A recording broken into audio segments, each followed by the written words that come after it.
Hi everyone, welcome back to my channel. We are going to do the mid-year book freakout tag today. It's middle of the year, it's June, and I have not really done like a sit-down talking video this entire year, I think. It's been a lot of vlogs and journal with me's, and nothing with me really just sitting down here in front of the camera, in front of my bookshelves, talking about books. So we're gonna do the mid-year book freakout tag to change that and talk about some books that I've read this year, because I really only started doing reading vlogs regularly recently, and even then, like, you have to watch all of the reading vlogs to be updated on what I've read. So yeah, let's get started. Just a quick disclaimer, I have a page here that has all of my answers, so if you see me looking down, that's what I'm looking down at. Did you miss this little disclaimer? Because it's been a while since I've done it. The creator of this tag is Red Like Wildfire. I will link their channel down below. No one tagged me, but that's fine. If you're seeing this and you have a booktube channel or a book blog, you are officially tagged by me, so have fun with that. So the first prompt is the best book you've read so far, and like many people who I've seen have done this tag, I am unable to name just one, so we are going to go through the list as quickly as possible and try to keep it under, I think I've listed 6 books, so we're gonna try to keep it as short as possible. So without a doubt, the book that I've read most recently that became an instant favorite is Middle Game. I will link the vlog up in the cards so that you guys can watch my sort of reaction to it. Like I say in the vlog, I think that this is a book that you should go into it just not knowing anything. The less you know, I think the more you'll enjoy the book, the more you have to use your own brain to figure out kind of what's going on, and that's part of the enjoyment of the book. But yeah, in case you missed it, I finished this like 500 plus page book in less than a day because I was just so obsessed with it. It's so good, the writing's so good, everything about the plot overall, the character exploration, and the sciencey magic system just absolutely tickled my fantasy pickle.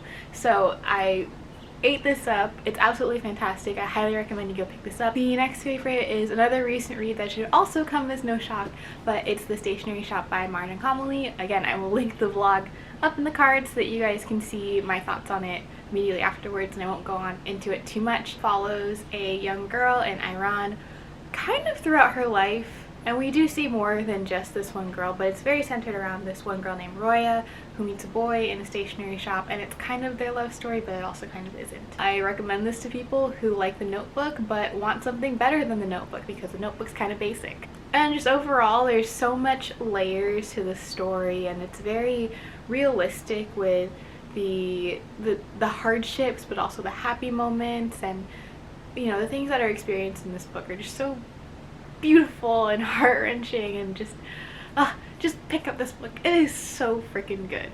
That's all I'm gonna say on it. Are you offering yourself as one of the favorite books of this year?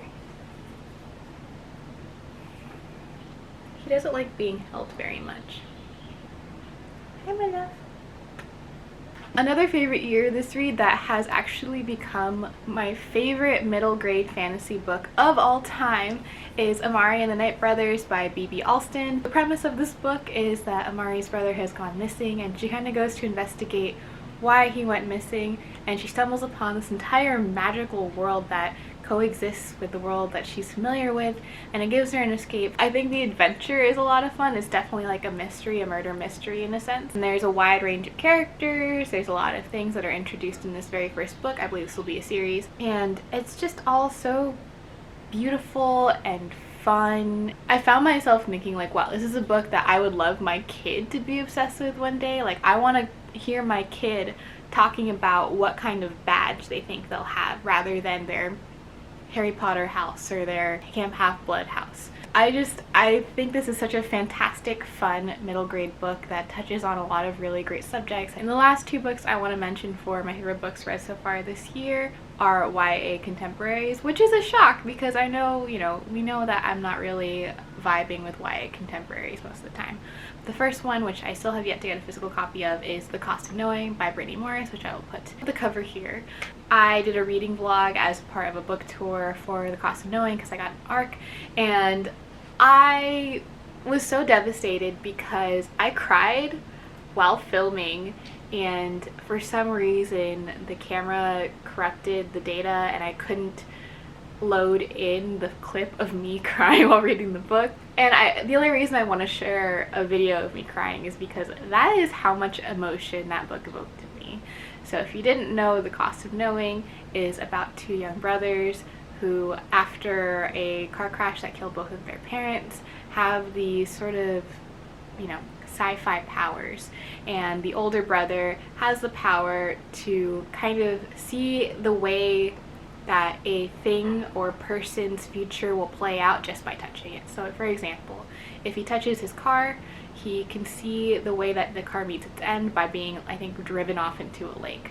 And thus it's called The Cost of Knowing, because it's such a heavy burden to know what's going to happen or what has happened. Because the main character, Alex, has the ability to know the ends of things, he has anxiety. Everything gives him anxiety. Like, it gives him anxiety to touch his girlfriend. He can't pick up the hand scoop at work because it'll give him some sort of flash forward about work. And the anxiety representation is just so accurate, and I felt so freaking seen by it. I mean, obviously I don't have the same power as Alex, and we're in very different situations. Just knowing that there's going to be an end gives you so much anxiety, and I could see how that power especially amplifies that anxiety. So I really appreciated that. There's a beautiful discussion of the relationship between the brothers. They're definitely a little broken up after the death of their parents, which is understandable because they're both grieving. But, you know, how are you supposed to be there for your younger sibling when you yourself are still grieving the loss of your parents? And just really awesome, amazing discussions, beautiful characters. Isaiah is probably one of my new favorite characters of all time. He's just such a lovely kid, such a clever boy, and I loved their story so much. And I've been holding off on getting a copy of The Cost of Knowing, a finished copy, because I want to get the paperback, because I have the paperback of Slay and I want them to kind of match, because, you know, just bookish things. And the other YA contemporary is Darius the Great Is Not Okay by Adib Khorram. I didn't expect to love this book as much as I did, but again, the representation of depression really got to me. It is something that you live with it. It's something that is kind of just sitting on your shoulder all the time, and you just kind of have to deal with it and get through life with it. And seeing a character like Darius, who knows that his dad has depression, who has gotten sort of genetically, I'm not quite sure how that works, but he has depression himself, how they kind of live their lives and try to find these little pockets of happiness in order to deal with it. That was just so amazing to read, and also to just be able to relate to in a book. Going back to the synopsis of the book, sorry, I'm trying to get better at that. Okay, I don't quite remember the context because I think I'm mixing it up with other books. I'm pretty sure he is going on summer break and he goes to Iran with his family, where his family is from, and he spends the entire summer there. And the thing that I really appreciate about the way that that was executed is in a lot of YA contemporaries where we see the main character go to like a heritage country, sometimes they're not very happy about it, and to me that is just so American privilege and so frustrating to read, because it's so amazing that they get to travel to another, and it might not always be the most glamorous place, but to be able to experience your family's home culture, to experience another culture, to travel to another country without having to worry about like visas and stuff, like that is such a privilege and such a wonderful thing for these kids to be able to do. So when YA contemporaries have characters who are like, I hate it here, I wish I was at home with my friends in America, I'm like, yeah, you're in a different country, have fun. It's ridiculously cool. It becomes a lot harder to do that when you're an adult and you have like more responsibilities, trust me. When Darius is just having the time of his life as much as he can in Iran, just immersed in the culture, speaking the language, eating the food, I was just living vicariously through him. I absolutely adored that. I liked the friendship and the exploration of that kind of difficult culture difference, but also trying to understand each other and trying to understand his own depression. That was just, it's so good. Everything about this book was freaking fantastic. Absolutely recommend, and I can't wait to pick up the sequel once it comes out in paperback. We're on to the next prompt, which is the best sequel you've read so far this year. And the answer to this should probably come as no surprise to anyone, but it is The Dragon of Jinsayang by K.S. Vyoso. I read this for a book tour, which I will link. This is the third and final installment to the Bitch Chronicles. No, sorry, I keep calling it the Bitch Chronicles. It's called The Chronicles of the Bitch Queen. This is the third and final book. It's just so good. So I really liked the first two books a lot, just because of the writing, the fact that it's very heavily Filipino coded, and just the fantasy overall. But this book wrapped it all up perfectly. Like, I was so nervous going into it because I wasn't quite sure how everything was going to wrap up, if I was going to like the ending, but no. Miss K.S. Vioso hit everything, every single nail on the head. I was so satisfied with the ending. I found it so beautiful, and it just, everything came together really nicely. I think this is one of the most masterful fantasy series of all time, just because of this third and final book alone, because we are introduced to so many things in the first two books, but this third book, it just, everything comes together so perfectly. It's almost like one of those satisfying TikToks. Like, just everything is perfect and it fits together, and it's like there's no loopholes. There is a reason for everything that was mentioned throughout the series. It's just so freaking As you can tell, I just really like this book. So if you're a fan of high fantasy and you want to read more high fantasy by BIPOC authors, I recommend this one. Thank you, K.S. Vioso, for giving me my life's blood. And another quick shout out, another really good sequel that I read this year that just has kind of stuck with me. I read a lot of sequels that are good, but this one was, I still think about it every single day, and that is Shiny Broken Pieces by Sona Charapotra and Danielle Clayton. This is the sequel to Tiny Pretty Things, and it's a duology, so there's just two books. I watched the TV show, the Netflix TV show, and I didn't really like it in terms of the writing and the plot. I think the dancers and the actors were beautiful, and watching the ballet was top notch, but the TV show adaptation really missed the mark on what was important to so many characters, especially June, who is the Asian American character. Of course, I felt most connected to June despite not being Korean, but as a ballet dancer, I definitely saw a lot of the comparisons to other Asian dancers, the pressures to be skinnier but also not too skinny, and also having to compete with your parents, who definitely, since they're Asian, do not want you to be a ballet dancer. That was not included in the show. However, I was so upset with the show that I went ahead and I got the second book in the series, and it hit right where I wanted the show to hit. June gets a beautiful, very realistic ending that I really enjoyed, and a very nice wrap up to all of her storylines. Bet, they made her a nice girl in the TV show, and I absolutely freaking hated that, just so you know. It makes more sense for her to be a mean girl, especially given the things that she does to other people. I don't want that to be justified or humanized. Great duology if you're a fan of petty ballet drama, and also just explorations of being a BIPOC ballet dancer. So the next prompt is a new release that I still haven't read yet, and there are two that I'm very excited for. The first one being Kazuo Ishiguro's Clara and the Sun. I actually have it coming in the mail, so as soon as it comes in the mail, I will be reading it. But in case you didn't know, Kazuo Ishiguro is one of my favorite authors of all time, just because of Never Let Me Go.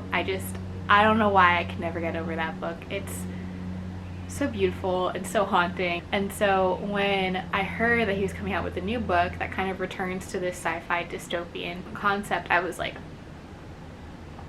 I need it, especially since it involves AI. Like, I want some Isaac Asimov-esque explorations of AI and their consequences from Kazuo Ishiguro, who is big brain beyond all compare. But unfortunately, because it is a new release and I live in the US, it's only available in hardbacks, and I pretty much try not to buy hardbacks as much as possible. I finally caved in and I ordered a paperback copy from Book Depository, so I can't wait to read that when it comes in the mail. Alright, and my most anticipated new release for the second half of 2021 is, I messed up the name before in a video and I'm so sorry, but it's the sequel to A Song of Wraiths and Ruins, A Psalm of Storms and Silence by Roseanne A. Brown.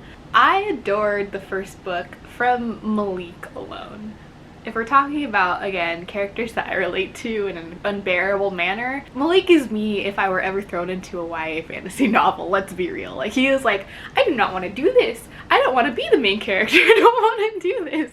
And all of his like anxieties towards having to do all of these things in order to just keep his family and his sister safe. I love that guy so much. He's fantastic. So I can't wait to read the sequel. I don't know if it's a trilogy or duology, but I'm just excited nevertheless because I really like Roseanne A. Brown's writing. I'm really excited to see how the series continues because the way A Song of Race and Ruins left off, I was like, oh, I need the sequel now. And so we're finally getting to the sequel. Can't wait.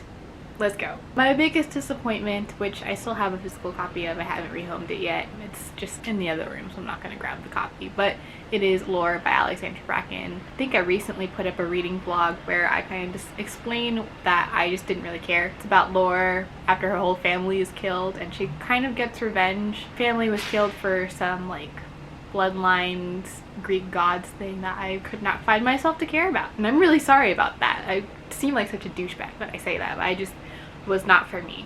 I think I've phased out of Greek mythology based fiction. So the next prompt is biggest surprise, and I think there were a lot of books that surprised me, but the first one that came up in my mind was Spin the Dawn by Elizabeth Lynn, which, as you guys know, I've read recently. I was most surprised because a lot of people didn't like this book, but a lot of people were setting, I guess, incorrect expectations from this book. And so, because they had made that mistake, I didn't make that mistake, and I had the correct expectations going into this book.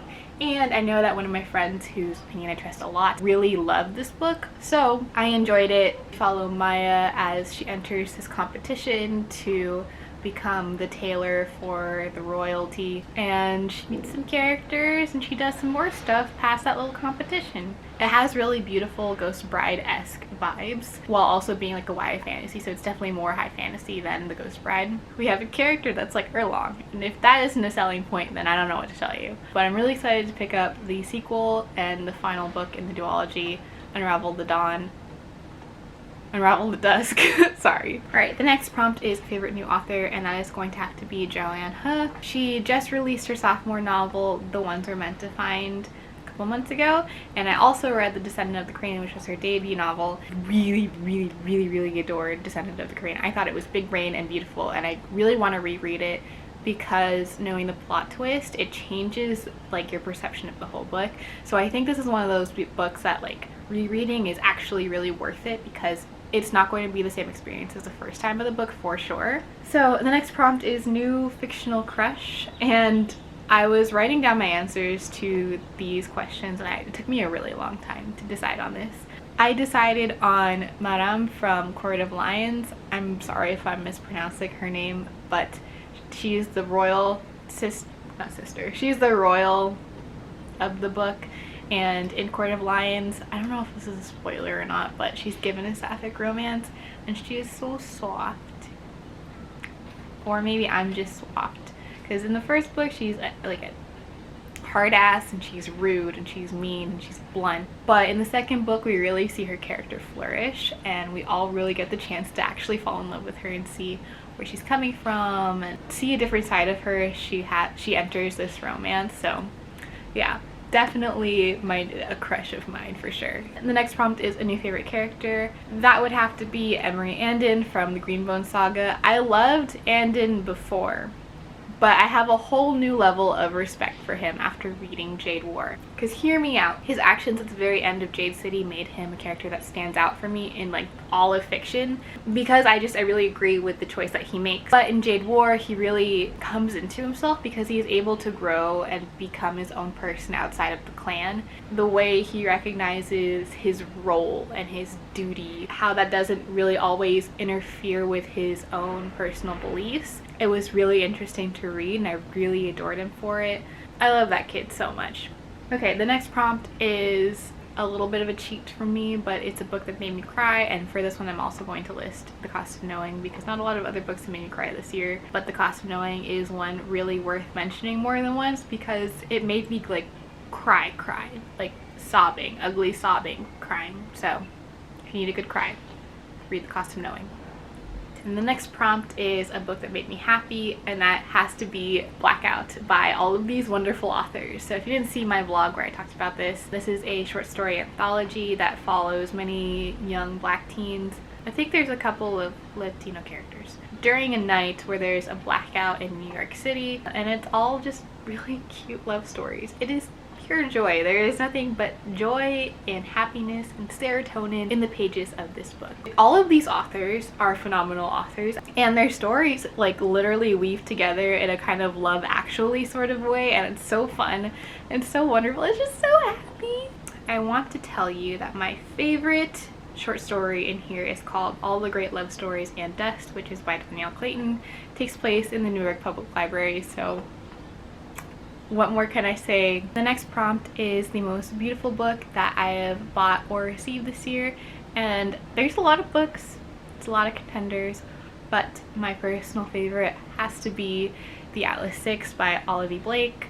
I mean, guys, just look at that. That is gorgeous. This is self-pub, just so you know. The Atlas Six is about 6-ish characters who have these STEM-related powers, and they're collected in order to become part of the secret society once they pass some trials. I do recommend this book, mostly if you are a very character-driven kind of person. Like if the book is character-driven and that's what tickles your pickle, I'd recommend The Atlas Six. It's not heavy on, I would say, the plot or the action or adventure. It's more heavy with the characters. I did really like this, but just a warning. Scene change, because the last question for this tag is books that I want to read in the rest of 2021, and so I thought it was more appropriate to be in front of my TBR shelf. Obviously, I would love to get to all of these books by the end of the year, and it is hypothetically possible if I just ignore all of my responsibilities. However, besides from my TBR for the next month, which I've already set, the two books that I really want to get to before the end of the year are Lost in the Neverwoods by Aiden Thomas and The Meaning of Mariah Carey by Miss Mariah Carey. Lost in the Neverwoods came out earlier this year, and I picked it up because Aiden Thomas is an auto-buy author for me. I had no idea that this was a Peter Pan retelling, if I'm honest. I just saw Aiden Thomas's name and I bought it. So yeah, I'm very excited. If you didn't know, Aiden Thomas is the author of Cemetery Boys, which was one of my favorite books of last year. And I'm excited to see what he does with this Peter Pan retelling, because as you guys know, Cemetery Boys just, you know. So can't wait to see how this book wrecks me too. Yeah, it just feels wrong that I haven't read The Meaning of Mariah Carey quite yet, but I don't read a lot of nonfiction, and as much as I love Mimi, her book just kind of has been falling to the side a little. But I did get a chance to pick up the audiobook for this, so maybe I'll finish it soon. Y'all know I love Mimi, so that's all I have for you guys today. I hope you enjoyed hearing my very chaotic thoughts. It's been a while since I've done one of these videos, so my energy is all over the place. I have no idea how to do them, so otherwise I hope you guys are having a wonderful day, a wonderful week. I hope you have a wonderful rest of your week whenever I post this. Thank you so much for tuning in and enjoying this very chaotic video with me. I will see you guys next time. Bye!